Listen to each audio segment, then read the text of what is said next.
생명의 탄생 속으로 들어가다. 지구에 남은 마지막 보루.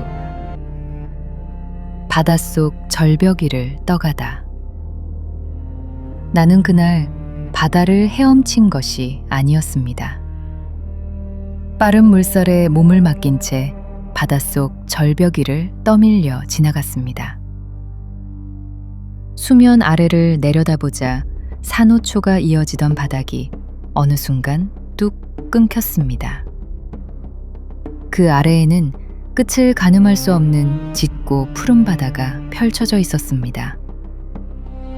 물살은 생각보다 훨씬 빨랐습니다.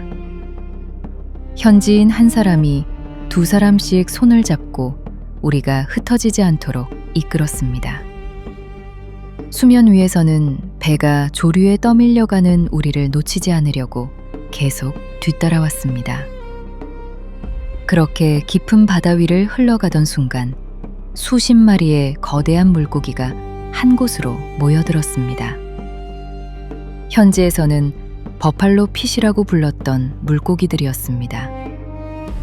잠시 뒤 수컷들이 한꺼번에 생명의 씨앗을 풀어놓자 투명하던 바다가 순식간에 쌀뜨물처럼 뿌옇게 변했습니다. 그 무리 위로는 상어가 유유히 원을 그렸습니다. 두려움보다 경이로움이 앞섰습니다. 나는 그날 바다를 구경한 것이 아니라 바다가 생명을 이어가는 한가운데를 지나고 있었습니다.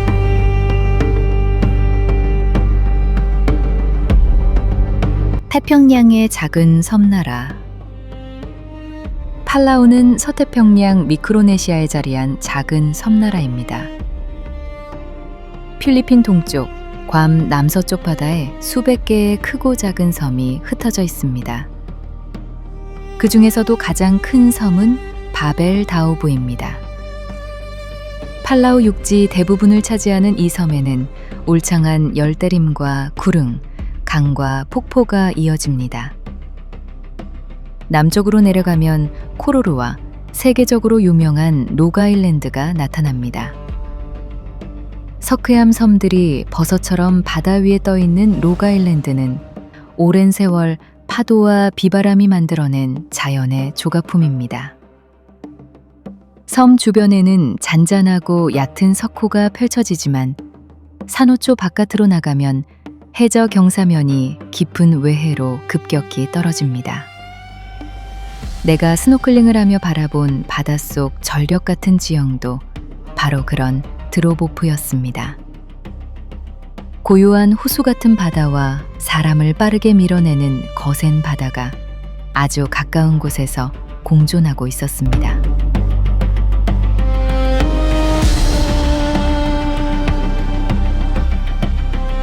여러 나라의 지배를 지나 독립국이 되기까지 팔라우에는 유럽인이 오기 훨씬 전부터 독자적인 공동체와 문화가 존재했습니다. 각 마을과 지역에는 전통 지도자와 공동체의 질서가 있었고 바다와 숲은 생존의 터전인 동시에 후손에게 물려주어야 할 공동의 재산이었습니다.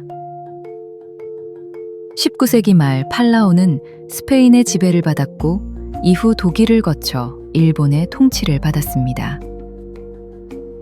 제2차 세계대전이 끝난 뒤에는 미국이 관리하는 UN 신탁 통치령에 포함되었습니다.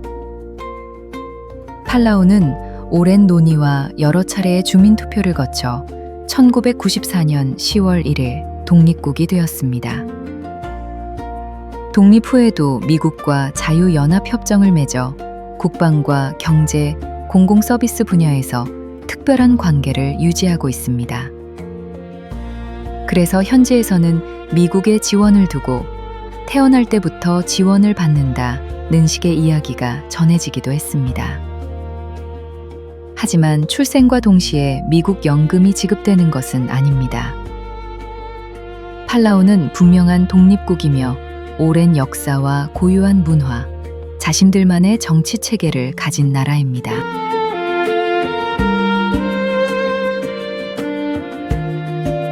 작은 나라가 들려준 이야기. 팔라우는 인구도 많지 않고 서두를 일도 많지 않은 조용한 나라였습니다. 자동차 번호판은 앞뒤 두 장이 아니라 뒤쪽에 한 장만 붙인 차가 많았습니다. 지나가는 자동차만 보아도 누구의 차인지 알 수 있을 만큼 작은 사회라고 했습니다. 하지만 그 작은 나라 안에는 현대 행정제도와 오래된 전통 지도 체계가 함께 존재했습니다. 팔라우에는 여러 개의 주가 있고 각 주에는 선출된 행정 책임자가 있습니다. 그와 함께 전통 부족장과 원로들은 토지와 바다, 공동체의 중요한 결정에 지금도 상당한 영향력을 갖고 있습니다. 우리로 말하면 시장과 같은 사람이라고 설명을 들었지만 정확히는 행정 책임자와 전통 지도자의 역할이 함께 존재하는 사회에 가까웠습니다. 현지에서 들은 이야기로는 남쪽은 관광과 개발이 일찍 진행되면서 바다가 적지 않게 지쳐 있었다고 합니다. 그러나 북부의 지도자들은 자신들의 섬과 바다를 외부에 쉽게 내어주지 않았습니다. 그 선택 덕분에 북쪽에는 사람의 손길이 거의 닿지 않은 숲과 바다가 오랫동안 남아있을 수 있었습니다. 낙원은 우연히 남은 것이 아니었습니다. 함부로 내어주지 않고 지켜낸 사람들이 있었기에 남아있었습니다.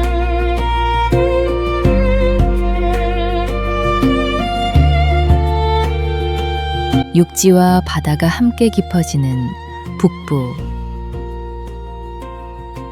팔라우 북부로 들어갈수록 숲은 깊어졌습니다. 바벨다우브의 울창한 열대림 안에는 강과 폭포가 숨어 있었습니다. 바다 역시 한 가지 얼굴만 가지고 있지 않았습니다. 섬 안쪽의 물은 바다라기보다 호수처럼 잔잔했습니다. 바람이 멎은 날에는 푸른 하늘과 흰 구름이 수면에 그대로 비쳤습니다. 사람과 배까지 거울처럼 비쳐 어디까지가 하늘이고 어디부터가 바다인지 구별하기 어려울 정도였습니다. 그러나 산호초 바깥으로 나가면 바다는 전혀 다른 얼굴을 보여주었습니다. 해저는 절벽처럼 깊어졌고 조류는 사람의 몸을 순식간에 먼 곳으로 밀어냈습니다. 깊은 숲이 육지의 생명을 품고 깊은 바다가 수많은 해양 생물을 품고 있었습니다. 잔잔한 석호와 거친 외해가 맞닿은 환경은 산호와 해삼, 가오리와 상어, 대왕조개와 물고기들에게 서로 다른 삶의 공간을 내어주었습니다.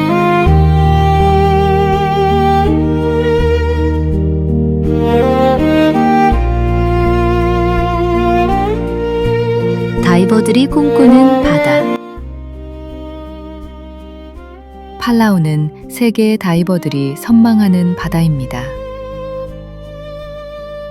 산호초와 깊은 드롭오프, 빠른 조류와 맑은 시야가 어우러진 바닷속에서 크고 작은 생명들이 살아갑니다. 나는 다이빙 장비를 착용하고 들어간 날도 있었고 스노클링으로 깊은 바다 위를 지나간 날도 있었습니다. 북부 바닷속에는 해삼이 지천으로 깔려 있었습니다. 가오리 몇 마리가 버진 아일랜드 가까이 다가왔다가 사람을 경계하거나 서두르는 기색도 없이 조용히 깊은 바다로 물러났습니다. 사람 몸집만한 대왕조개도 보았습니다. 커다란 조개가 바닥에 입을 벌리고 있는 모습은 마치 사람 하나쯤 그대로 품을 수 있을 것처럼 보였습니다. 그러나 대왕조개가 사람을 삼킨다는 이야기는 전설에 가깝습니다. 그 거대한 조개는 움직이지 않은 채 오래전부터 그 자리를 지켜온 바다의 주인처럼 보였습니다. 그리고 어느 날 낮에는 수십 마리 물고기의 집단 산란을 목격했습니다. 산란 순간 바다가 뿌옇게 변하고 그 위로 상어가 유유히 돌았습니다. 상어가 알을 지켜주는 것은 아니었겠지만 내 눈에는 생명의 탄생을 내려다보는 바다의 수호자처럼 보였습니다. 그 광경은 사진 한 장이나 말 몇 마디로는 온전히 설명하기 어렵습니다. 아마 평생 다시 만나기 힘든 바다의 가장 은밀하고 장엄한 순간이었을 것입니다. 밤바다가 보여준 또 다른 우주. 팔라우의 바다는 밤에도 잠들지 않았습니다. 오밤중에 바다로 들어가 어둠 속에서 움직이는 생명들을 바라보았습니다. 낮에는 보이지 않던 작은 생물들이 나타났고 손전등 불빛이 닿는 곳마다 낯선 바닷속 세계가 열렸습니다. 어느 밤 배 위에서 바라본 바다에는 작은 빛들이 살아 움직였습니다. 파도와 배의 움직임을 따라 미세한 빛이 번지는 광경은 마치 바다 위에 오로라가 피어나는 것 같았습니다. 하늘에는 별이 떠 있고 바다에는 또 다른 별들이 흔들렸습니다.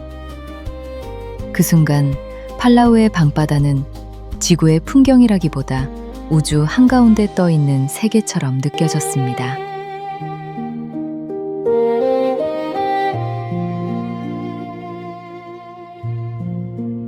우리가 처음 들어간 섬. 북부에는 당시 관광지로 개발되지 않은 작은 섬들이 있었습니다. 우리가 버진 아일랜드라고 부르던 곳도 그 가운데 하나였습니다.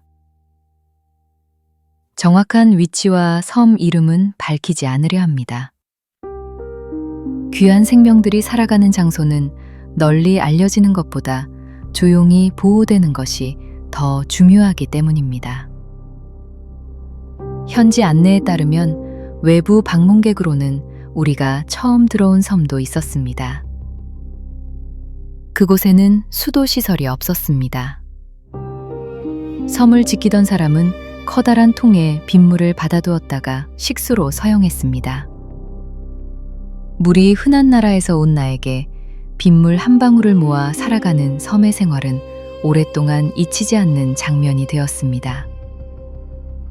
섬에서는 주인 없이 돌아다니고 때로는 나무 위로 날아오르는 닭도 보았습니다.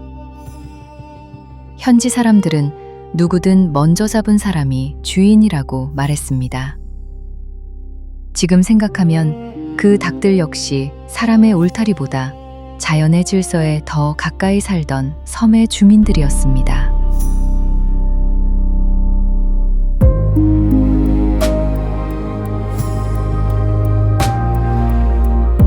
숲에 남은 고래의 시간.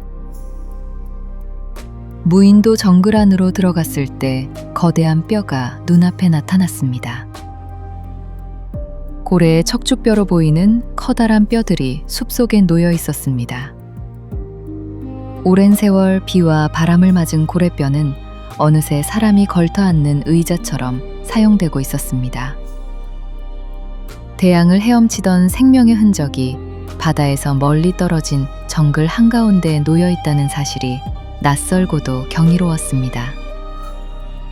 누가 옮겼는지, 얼마나 오래 그 자리에 있었는지 알 수 없었습니다. 그러나 그 뼈는 말없이 이 섬의 바다와 숲이 하나로 이어져 있음을 보여주었습니다. 바다에서 살아간 고래는 생을 마친 뒤에도 섬의 풍경으로 남아 있었습니다.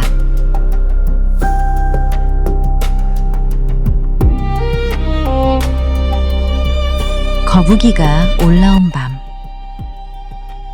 밤이 되자 거북이가 고요한 모래사장으로 올라왔습니다. 거북이는 뒷발로 모래를 파고 그 안에 탁구공만 한 알을 낳았습니다. 한 번에 70여 개의 알을 낳는다고 현지인에게 들었습니다.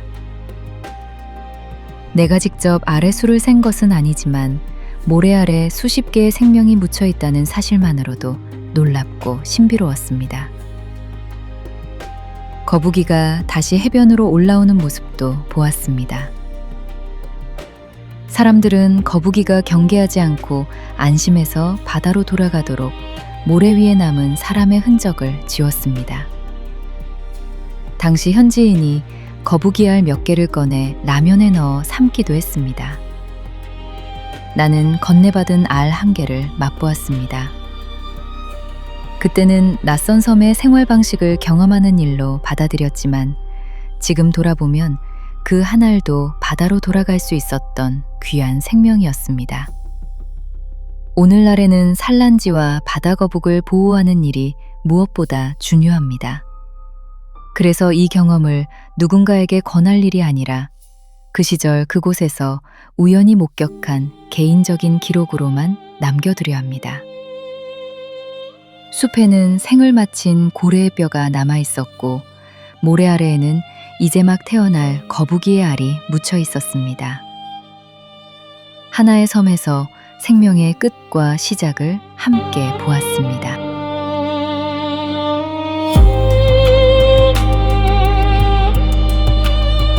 팔라우가 자연을 지키는 방법. 팔라우 사람들이 자연을 지키는 방식에는 오래된 전통이 담겨 있습니다. 팔라우에는 자원을 일정 기간 이용하지 못하게 하여 바다와 숲이 회복할 시간을 주는 불, 곧 불이라는 전통적 보존 방식이 있습니다. 공동체의 지도자가 특정 해역의 어획이나 이용을 멈추게 하면 사람들은 자연이 다시 살아날 때까지 기다렸습니다. 이는 현대적인 환경보호법이 생기기 전부터 이어져 온 팔라우 사람들의 지혜였습니다. 팔라우는 이후 상어 보호구역과 해양보호 정책을 마련하고 관광객에게 환경보전 비용을 부담하게 하는 등 국가 차원의 보호제도도 확대했습니다. 팔라우에 입국할 때 여행자는 자연과 문화를 존중하겠다는 팔라우 서약에 동참하게 됩니다. 아름다운 자연을 소비하고 돌아가는 여행자가 아니라 그 자연을 다음 세대에 온전히 넘겨줄 책임이 있는 방문객이 되겠다는 약속입니다. 내가 보았던 북부의 바다가 온전했던 것도 아무도 그 가치를 몰랐기 때문이 아닙니다. 그 가치를 아는 사람들이 쉽게 내어주지 않고 지켜왔기 때문입니다.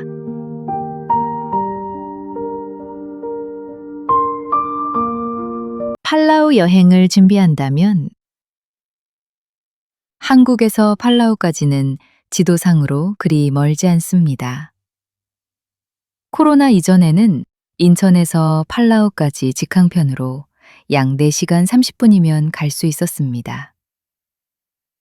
그러나 코로나19 이후 한국발 정기 직항편이 사라지면서 현재는 주로 타이페이를 경유해 들어갑니다.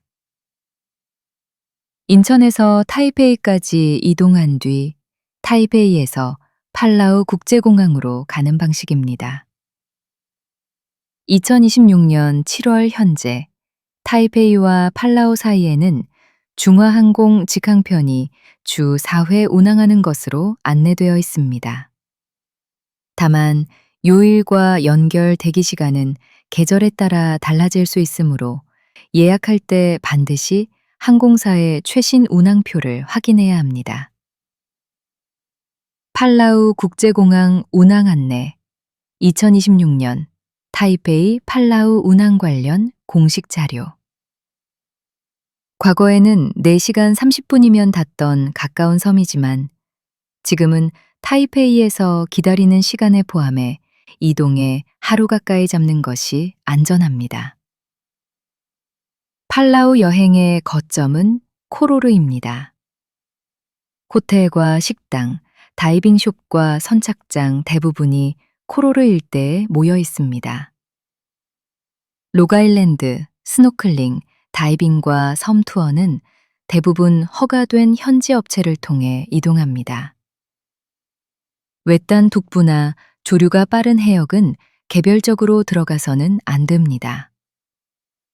내가 경험했던 바다에서도 현지인 한 사람이 2사람씩 손을 잡았고 배가 수면 위에서 계속 따라왔습니다. 잔잔해 보이는 바다도 산호초 끝에서는 물살이 갑자기 빨라질 수 있습니다. 구명조끼와 안전장비를 착용하고 현지 가이드의 지시를 따르는 것이 중요합니다. 산호를 밟거나 만지지 않고 조개와 해양 생물을 가져오지 않으며 야생동물에게 먹이를 주지 않아야 합니다. 산란 중인 거북이나 물고기에게 접근하지 않고 정확한 산란 장소를 온라인에 공개하지 않는 것도 여행자가 지켜야 할 약속입니다. 팔라우는 관광객이 원하는 것을 무엇이든 가져갈 수 있는 낙원이 아닙니다. 잠시 들어가 바라본 뒤 아무것도 훼손하지 않고 돌아와야 하는 생명의 집입니다.